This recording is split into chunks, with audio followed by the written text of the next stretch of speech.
행복이란 단어를 제거하면 행복할 수 있다. 내가 청년들에게 해줄 수 있는 조언은 뭔가를 얻기보다는 뭔가를 제거하는 쪽으로 방향을 잡으라는 것이다. 돈을 벌어 부자가 되겠다는 생각을 버리고 가난하지 않겠다는 생각을 한다. 건강해지려는 욕심을 버리고 병에 걸리지 않겠다는 다짐을 한다. 즐겁게 놀기보다는 욕을 먹거나 비난받지 않도록 한다. 이것은 다분히 현실적인 생활 수칙이다. 이 수칙들을 지킨다면 작지만 확실한 성과를 거둘 수 있다. 머릿속에서 행복이라는 단어를 제거하면 이 수칙들을 좀 더 쉽게 지킬 수 있다. 내가 좋아하는 프랑스 속담 중에 더 좋은 일은 정말 좋아하는 일의 적이다 라는 말이 있다. 견유학파가 향락을 배척한 이유는 향락에는 다소나마 고통이 따랐기 때문이다. 그들은 약간의 고통이 따르는 향락보다는 향락이 없는 대신 고통도 없는 삶이 낫다고 생각했다. 그래서 고통을 없애기 위해 전력을 다했다. 당연한 결과로서 그들의 삶은 조금도 기쁘지 않았지만 어쨌든 그들의 삶은 조금도 고통스럽지 않았다. 인생은 불행해지기는 쉬워도 행복해지기는 어렵다. 행복을 포기하는 것은 위선도 아니고 절망도 아니다. 가장 현명한 선택이다. 그 선택이 지혜의 시작이다. 인생의 지혜란 어떤 일을 만나더라도, 어떤 사람을 만나더라도, 어떤 상태가 되더라도 크게 놀라지 않고, 크게 실망하지도 않고, 크게 기대하지도 않는 중용의 미덕이다. 크게 실패해도 크게 실망하지는 않는다. 크게 성공해도 크게 기뻐하지 않는다. 인생이라는 게 사실 그렇게 휘둘릴 만한 가치가 없기 때문이다. 젊은 시절엔 이렇듯 위선의 함정만 잘 피해 나가도 이른 나이에 삶을 통찰할 수 있게 될 것이다. 제대로 된 인생이 무엇인지는 사람마다 다르겠지만 편하게 살고 싶다면 일찌감치 위선의 가면을 벗어버리는 것이 좋다. 화려할수록 위험하다. 세상은 무대와 같아서 눈에 보이는 건 겉모습에 불과하다. 연극이 끝나면 그 화려한 무대는 순식간에 철거되어 텅 빈 창고가 될 것이다. 정신적으로 성숙해지려면 40살은 되어야 한다.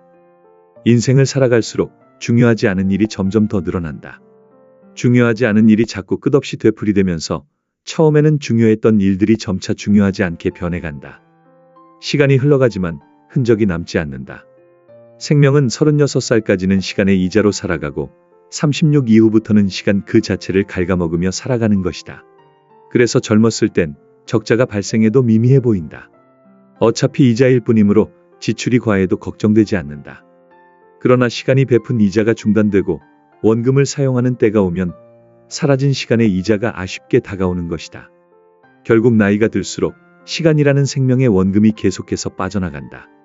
사람이 나이가 들어 젊은 시절보다 더욱 욕심을 내는 것은 시간을 상실했다는 생명이라는 원금이 얼마 안 남았다는 불안감 때문이다. 자신이 증오스러울 땐 자는 것이 최고다. 하루를 마치고 차분히 반성하는 시간을 갖는다. 지나간 하루를 돌아보며 반성하는 시간 속에서 얻어지는 감정은 나의 무능과 타인에 대한 분노. 결국 또다시 우울해진다. 나의 한계에 분노하고 타인에 대한 원망으로 불쾌감이 치솟는다. 그 마음이 나를 어둠 속에 갇히게 한다. 모든 원인은 피로 때문이다. 삶에 지쳐버렸을 땐 냉정한 반성이 불가능하다. 억지로 반성하려고 하면 필연적으로 우울이라는 덫에 걸려버린다.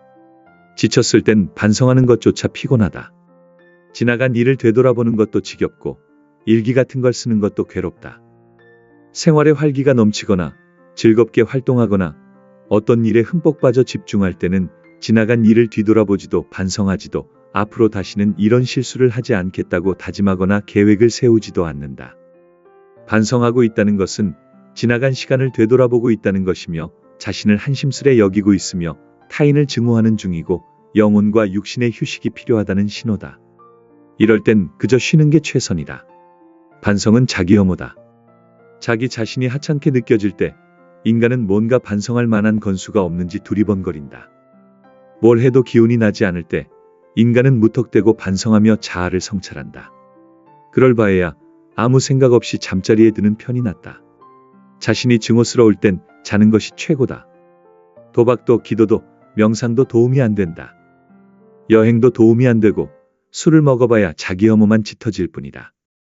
잘 먹고 잘 자고 일찍 일어나는 것이 자기 혐오를 극복하는 가장 좋은 해결책이다. 혐오스러운 오늘로부터 조금이라도 빨리 떠나는 것이 상책이다. 괴롭다면 평소보다 더 많이 먹고 평소보다 더 많이 자는 것 말고는 방법이 없다. 그리고 내일 아침 일찍 새로운 시작을 펼쳐나가면 되는 것이다. 산책의 동료는 고뇌로 족하다. 나는 늘 같은 시간에 산책하려고 노력한다.